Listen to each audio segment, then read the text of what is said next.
really appreciate you joining me today, and this is some news coming from Northolt, and it's an update to a story that I've already covered.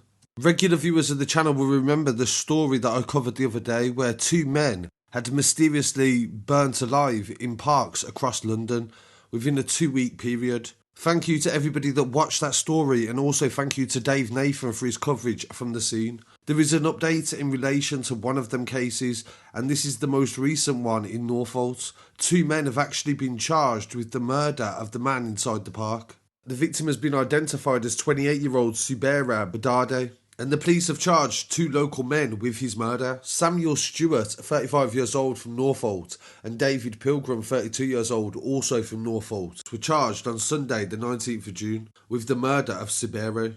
They will both appear at Ealing Magistrates Court on Monday the 20th of June. Police were called and the London Fire Brigade attended at 4:40 in the morning on Monday the 13th of June and found the body of the man inside the park, and there was nothing they could do to save him.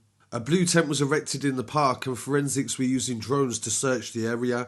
Initially it was reported as a suspicious death, and it was only later that they arrested and charged two men. So this is one that they've solved, and the other one still remains suspicious. In relation to the East Ham death, police came to the scene at 2:20 a.m. on the 2nd of June, and the fire brigade were also called and attended. Sadly, the man also died at the scene, and he was later identified as Johnny Liverpool. The death was treated as suspicious and police were investigating, but they didn't say that it was a murder, and they still haven't updated. A Metropolitan spokesperson said at the time that police were called to the vicinity of Central Park to a man suffering serious injuries.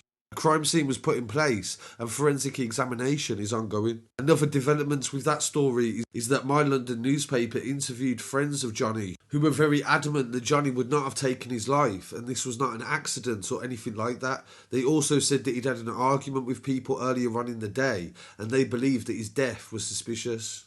So this story has developed very fast, and of course there is still another case that we are still waiting for a resolution on. I really want to hear what people have to say on this story and this update, and please pay respects to both of the men in the comments as well, and thank you for following this story for so long. Don't forget to send your stories to news@scarcitystudios.com and follow online as well at Scarcity Studios on Instagram, TikTok, Twitter and Facebook, and I'll be back again very shortly with some more news. Thank you.